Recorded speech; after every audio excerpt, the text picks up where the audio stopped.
Hello, ladies and gentlemen. Welcome back to boy GhostGG. Today we are reacting to quite a lot of things actually, but it's gonna be one after another, so it's not all in the same video.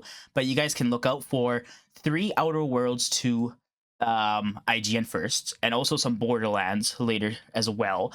But that might come out tomorrow. I don't know yet because I have 3 of these Outer World videos to get through, and I've kind of been behind. I keep forgetting to react to them. But yeah, this one came out on Monday, I believe. One came out yesterday, which was Tuesday, I believe, and one came out today, which is Wednesday. Yesterday, I went to go watch The Accountant 2, so I was just like all over the place. Great movie, by the way. Really good action and really funny, surprisingly really funny. And yeah. But we're back with some Outer Worlds 2, how combat works in Obsidian's RPG FPS sequel. IGN first, let's go. We're back at it again for this month's IGN first on the Outer Worlds 2. Our exclusive coverage has touched on the new and wild weapons in the sequel and how the RPG mechanics have been reworked. But here, we're looking at the nuances of combat itself. Punch him From in the enemy back of the behavior head. to the way difficulty works this time around, lead combat designer Rob Donovan and lead systems designer Kyle Koenig broke down how Obsidian has redesigned the Outer Worlds 2's gameplay for a better combat experience. Alright, what you Get ready for an adventure. Felt like combat was a little lacking in the first game, you know? At least when I played it. Maybe they updated it and made it better and stuff. I hear in the DLC it was like a lot better or some shit. I don't know. Some really interesting features. I remember the first game, like it was so fun, but like it could have been more. So one of the things that you can do now is parkour. You can climb on things. You can mantle up onto objects. You can vault over them. You can slide, which adds a lot of mobility and your They're not showing it at all. Escape, navigate around the battlefield, put some objects between yourself and your enemies, and otherwise get to sort of places that you maybe couldn't before. So that it feels a lot more interesting to just move around the world. It's a lot of fun, and we have some cool RPG elements, the parkour elements at all, and allow you to do things like sliding. I don't know if that was just IGN gameplay thing, or for players that want to use the environment, there's just a lot more to do. We also have grenades. You can throw grenades now. Enemies can throw grenades at you to flush you out of cover. Grenades in the first game? Are using cover now as well. So the whole combat experience is way more dynamic, way more interesting, both from the player experience, actually navigating around, being able to use grenades, flush enemies out of cover, to use some of your resources in maybe more challenging combats, and also to react to what these new enemies are going to do to you. We think that they're now a much more challenging encounter, and they might surprise you sometimes, which is something that I'm really looking forward to players getting their hands on. As Rob mentioned, all the different tools that we've added, we've integrated into our RPG systems. Player have perks and flaws and all other sorts of elements that improve various elements of them. Leadership players making use of their companions more than a soldier player or a rogue might. Rogue players taking stealth to their advantage to sneak up on enemies and take them out before the fight. Science players using gadgets like tactical time dilation and the shield gadget to, so like your companion really AI is a little bit more smarter, I guess. And of course, just which is always a nice thing if you want to have AI companions. A vast array of weapons to take enemies out. So from the very beginning, we knew we wanted to step up that weapon feel and moment-to-moment gunplay. So we looked at other games like Destiny, Call of Duty, Modern Warfare came out right as we were entering pre-production. So we looked at all those games, reviewed. Back in 2022. What do RPGs do well about gunplay, and what do these games do well? So they entered pre-production back in 2022. Like, what do stats Damn, it's been 3 years. well, such as damage, range, things that feel good to progress over time, and what do things feel bad, like sway and spread and recoil, that we can really step back on and let just feel good from the get-go. So we would compare and contrast what we're doing against those other games and see, okay, what feels good from the start. There's a role for RPGs that are FPS RPGs to sort of increase the accuracy and the precision and the handling of guns using the RPG skills. But we wanted to make sure that even sort of the basic weapons that didn't have a lot of RPG mechanics within them still felt good to use from the get-go. And the RPG mechanics are another layer that you can add on top of that. A lot of what we've added in terms of the movement and the resource management and things allow you to play sort of your own way. We've got different kinds of armor, light, medium, and heavy, which each sort of feed into a different kind of play style, faster, but maybe less resistant to damage, or a sort of tanky player that doesn't mind getting hit by a number of things because you're going to deal the damage right back. The grenades, of course, as I mentioned. We also have various strengths and weaknesses based on our creatures in the game and our auto mechanicals. There's a lot of different ways to engage with the systems in the RPG, both in terms of going into a menu and putting points into things, but also in the sense of gathering gear and being able to think through, if you're clever, how that gear is going to affect different kinds of combat encounters.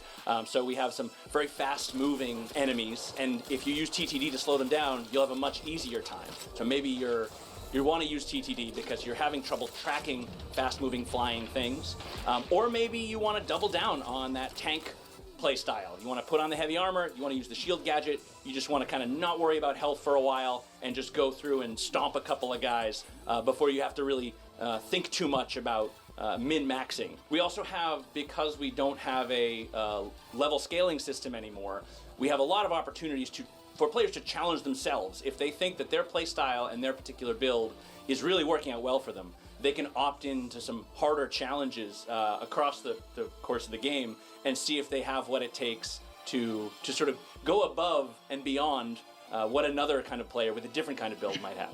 Yeah, and using those tools to your advantage, whether you're a player that's really trying to min-max and take the most out of like your play style, or someone who looks to gear and equipment as a way to supplement your weaknesses. Rogue players realizing, oh, I'm really squishy, and if I get caught, I'm gonna die. Looking to use, okay, well, maybe I'll use sniper rifles or long-range equipment to take out things that are really threatening early. Or even something as simple as automechs are a real challenge to me because I like to use weapons like SMGs and shotguns which bounce off their armor. Taking some shock grenades to deal with them early and lock them down so that they can't blow you up as quick as possible. I'll add, crucially, despite the previous answer where we said we wanted to make sure that the gun's handled well from the get-go, we don't want to eliminate any sort of decision-making and skill and player builds and cleverness, really. A lot of what we love about The Outer Worlds 1 is that approaching different combat encounters from different angles could give you some big advantages. We want to retain that and tie it even more tightly to the RPG mechanics.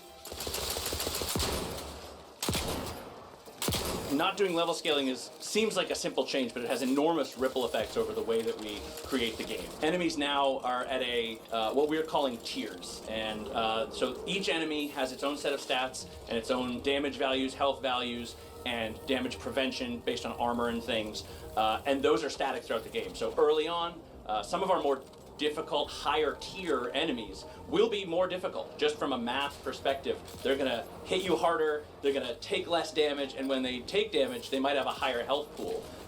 Meanwhile, towards the end of the game, if you want to return to some of the regions that you've been to before, you'll find that those enemies are just how you left them. And hopefully by so they don't scale with you. Leveled it up, got enough gear, got enough cool armor and gadgets and skills and perks and maybe flaws to be able to come back and really romp on those enemies that maybe were giving you difficulty before. We think that's a really enjoyable experience. Yeah. And it prevents, from my perspective, from the combat side, having a lot of the game feel samey. With level scaling, there's a real risk that something that is slightly hard is always slightly hard, and something that is slightly easy is always slightly easy because it's traveling with you. And by the end of the game, it might feel like, well, this is more or less the same encounter that I've had from the beginning. Yeah, I see that. We took a lot of time on The Outer Worlds 1 to try and disrupt that, but I think this approach, with no level scaling and tier bands, let's call them, of NPC combatants, will do an even better job at making those encounters feel different and feeling you grow more powerful over the course of the game. Yeah, looking back at some of our older games like New Vegas, something we really wanted to hit on again was that feeling of leaving Goodsprings, heading north to Deathclaws and Cazadors, and just getting bullied. And the player experience of, okay, well, I'll go explore something else now and come back and then bully them back as you've gained levels and experience, gotten better gear. And really hitting that. We also just have different difficulty modes. We have story mode returning, which is For players who are just looking to experience the story and combat's not the focus for them, all the way up to hard and very hard for players that really want to push their skill as both an FPS player and big RPG nerd like myself, where how can I break the game and how can the game push back against that? Yeah, we were talking about this. This is one of my particular hobby horses that's always on my mind. And the way to solve that is not through some silver bullet that's just going to make players play the way that I demand that they play. It's a lot of sequential steps and a lot of sort of noodling on the margins to make sure that in this game we want our NPC combatants to behave as if they care about their own survival. So humans can take cover now, and they will. And especially if you are shooting them at long range and they're not maybe sure exactly where you are, they will take cover and they'll maybe hide there. Creatures will sometimes try to block line of sight to players that are too far for them to reach, especially creatures that maybe only have claws and jaws to attack you. They won't be able to engage with you at extreme ranges, so they'll take a sort of a defensive posture. And it's not to block the players that like to be snipers and to creep around and try to get angles on distant enemies. That will still be a viable playstyle. But my goal for the combat is to make sure that that's not the most viable playstyle. That if you want to walk in and smack guys with two-handed melee weapons, that is a perfectly acceptable option, and you don't feel forced to play with weapons plinking damage at extreme range because it's the only safe way to not get killed. I would like both of those ends of the sort of the spectrum, let's say, to have a great time and engage with all of the combat mechanics that we have without sort of leading any player to think, well, I certainly can't play that way, so I have to play this other way that maybe is less fun or maybe doesn't suit the way that I want to engage with this combat system. Yeah, and we've tackled that in a lot of different ways. Giving NPCs new tools, so giving them things like grenades to flush you out of cover, working with content teams to add flankers and melee enemies that'll just go around the outside and flush you out, giving the NPCs the ability to hide and take cover and slide into cover if they're getting if you're really peppering them. All sorts of tools like that to really diversify the options the player has to take in order to deal with combat. Yeah, and I am under no illusion that we will entirely solve this problem and that no players will be able to exploit. I've seen speedruns. I know how it works. But really, the point I remember the Outer Worlds 1 speedrun on IGN. I remember watching that throughout, way back when. And not have one particular. I remember the devs' reaction to it, if I remember correctly. You're encouraged to use it even if you don't like it. Gateway to transcendence. My piety is the key. I will say that we are not aiming to be avowed level of melee combat. We consider them a melee-first game with obviously ranged weapons in the mix. We consider ourselves to be a ranged-first game with melee in the mix.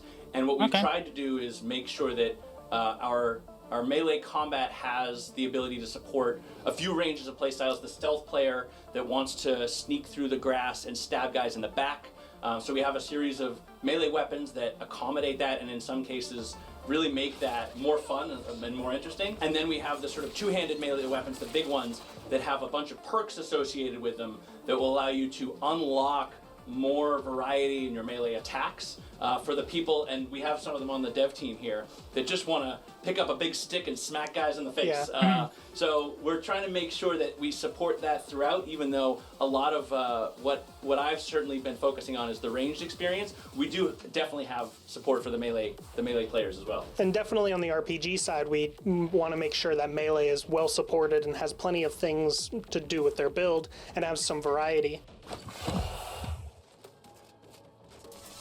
We had obviously had tactical time dilation from Outer Worlds 1, and we were looking how do we evolve the science player going into the Outer Worlds 2, and that's where gadgets came from, which is players now have an energy bar that they can spend using one of 4 different gadgets.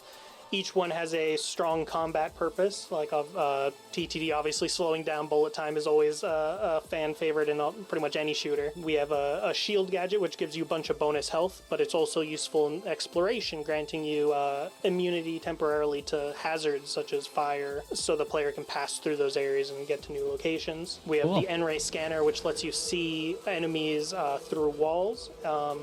which has a major use in combat, being able to carefully plan for enemies that are behind cover, but it also does additional bonuses like granting you critical hit chance on the RPG side. And so the player can swap between these once they've acquired them and use them against different enemies as needed. In that vein, being able to level up your science and get more energy and turn that into more tactical time dilation is sort of giving you a combat bonus, even if that's not your primary interest. We wanted to make sure that even with my focus on the combat side of things, that if you put points into other skills, that we're still making sure you're not so dramatically underpowered that you kind of can't play the game the way that you want to. So we're cognizant that the gadgets are one way as well to be able to get through some things that maybe you're a little underleveled for, or maybe you're not quite perfectly spec'd into, but give you the ability to use those perks, skills, and gadgets to get through that combat. Yeah, and I'll say the interesting thing about these first-person shooter RPGs is that they're a very diverse audience. We have players that just like playing shooters and they're good at it and they're good at aiming, and we have players who aren't quite as skilled at that and they just really want a strong RPG experience. And tools like the gadgets, tactical time dilation, is one of the ways that we're looking to help that group be able to better engage with the combat and aiming, which might be something that's hard for them. Yeah. Rob and Kyle have all the technical insight on things from a gameplay perspective, but we also have interviews with other key developers about the... Alright, so that's the end of that. So combat is, I don't want to say reworked in a way, but it's better. It definitely looks better than the first one, in my opinion. The weapons look a lot more unique and like diversified. Melee looks like a lot more in depth than the first game, and yeah, it looks quite like a lot of fun. They mentioned parkour, but I didn't see any parkour, or at least not when they mentioned it. I thought there would be gameplay of it, and then there was like nothing. I don't know how that works or not, but yeah. But the combat looks like a lot of fun. I really enjoyed the first game. I really want to play this one. I don't know when it comes out still. I think it's still like coming soon or some shit. Yeah, I don't think it's going to tell me at the end here. Yeah, it's still on like a coming this year type of deal, but we'll see when that happens. I hope you guys enjoyed. I'll see you guys next time. Peace out.